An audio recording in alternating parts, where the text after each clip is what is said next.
What is up, guys? Welcome to the Intuitive Souls podcast. If you've been around for a while, thanks for holding on for dear life, guys.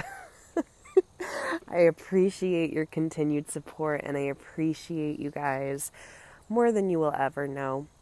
If this is your first or second or third time tuning in, welcome. Thanks for being here. Thanks for listening.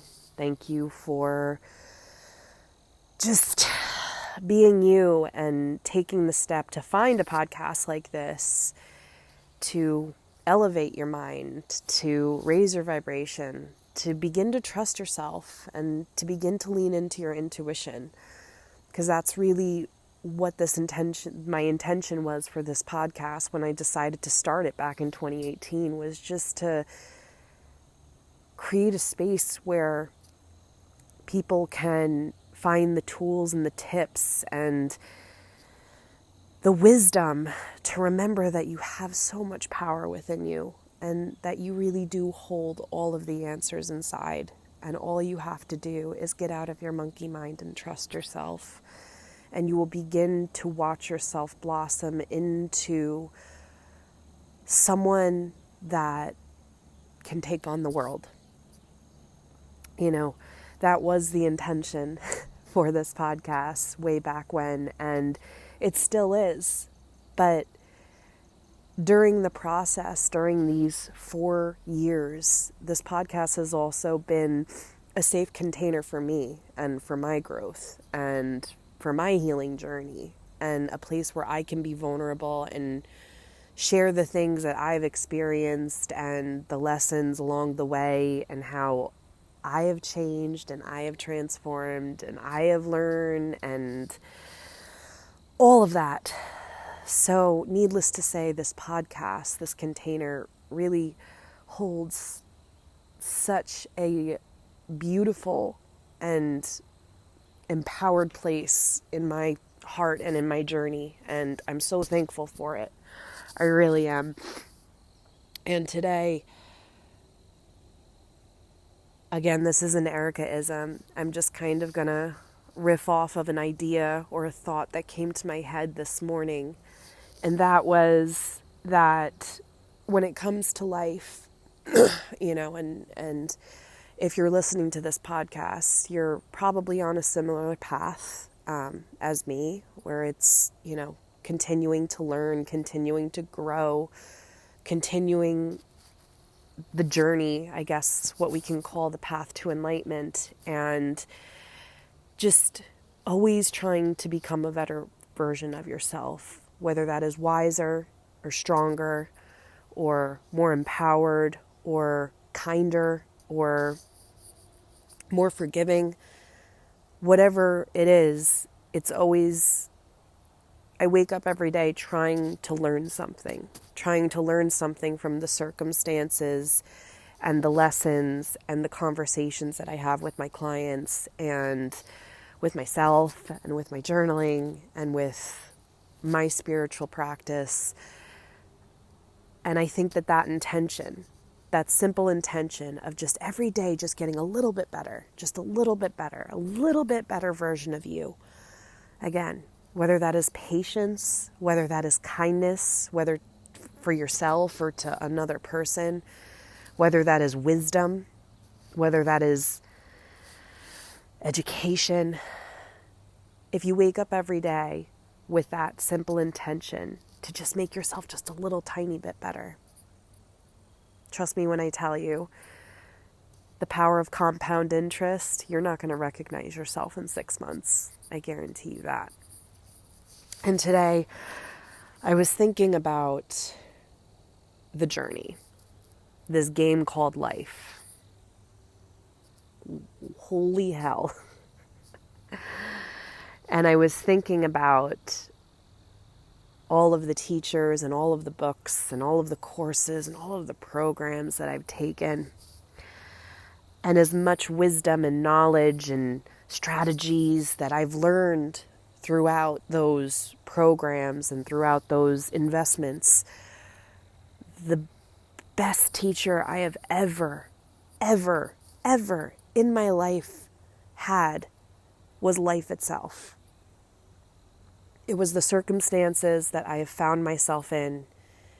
It is the lessons, it is the uncomfortable situations that, this past year I've been in a lot of them.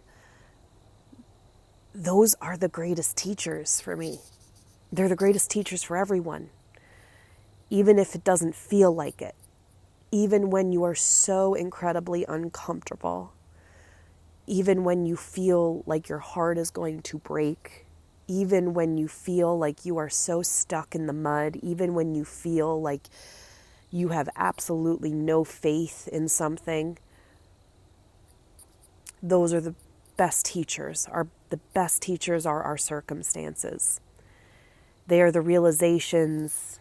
They are the catalysts to our evolution and to our growth. It's not the courses. It's not the readers. It's not the mentors. It is when we find ourselves in those circumstances where you have to have another uncomfortable conversation, or, oh shit, my intuition is leaning me towards something that I don't want to have to deal with. It's in those moments and how we choose to respond to them that are ultimately the best lessons, the best courses, the best places where we can have quantum leaps. And I find myself today in that mess, in yet another uncomfortable situation where yet again I have to find myself at the precipice or at the end of my comfort zone, and I have to do another thing that makes me so fucking uncomfortable, so incredibly uncomfortable. But I have so much gratitude for the circumstance that I'm in, because I know that it's going to only help me in the end. And I know that there truly is a gift for every single lesson that comes our way, even when it doesn't feel like there is. So I invite everybody to take a step back, as always. Become the observer of your life.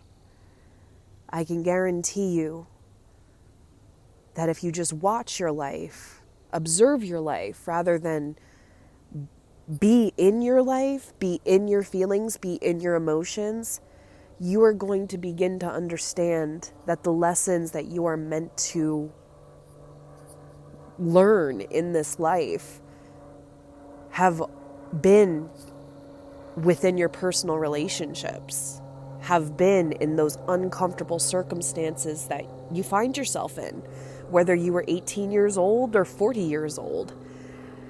It is in those feelings of when you know you have to leave a circumstance or a relationship, and you can either sit in the comfort zone that you have continued to do, or you can trust and you can understand that it's time to let go and it's time to lean into faith. Those are your best teachers. Those are the best fucking teachers that you will ever find in your life. It is the lessons, it is the circumstances that you find yourself in that make you feel uncomfortable. That's it. I can sit here and I can share with you some incredible spiritual teachers that have helped me, and their teachings have inspired me. But nothing compares to my own life. Nothing. Absolutely nothing. Not even God himself is a better teacher than my own personal circumstances. And it goes the same for you, whether you think so or not. If you're here, you probably are like, yeah, she's right, because I am. Oh, man. I hope everybody is doing well. I hope that, as always, this Erica-ism gets to the right person. I hope that, I hope that this time, this this podcast, how whatever it's turning into be, which it's basically me taking inspired action and just pressing record on my voice memo now. I hope that it's helping people. I really do. Also, just so everybody knows, I'm still off social media, and it is fucking amazing. I gotta tell you, there is just so much clarity and so much peace when you take yourself off of social media and you take that responsibility of feeling like you need to share your life with the world. This chapter that I'm in right now is such an incredible one, and I'm so thankful to be present in it and not have the responsibility of feeling like I have to write a post about it or share a TikTok or anything along those lines. And I invite you guys to do the same. Sometimes we just have to get off of our phone and actually just live. Stop listening to others. Stop watching the TikToks. Stop Googling. Stop going on Pinterest. Stop watching the edited reality on social media, and just be present in your own life. Read the books that are piled in your office that you've collected. Play some Sudoku. I don't know. Organize something. Be here now. Be here now. Life is now. All right, guys. Have a wonderful, wonderful day, and I will see you around.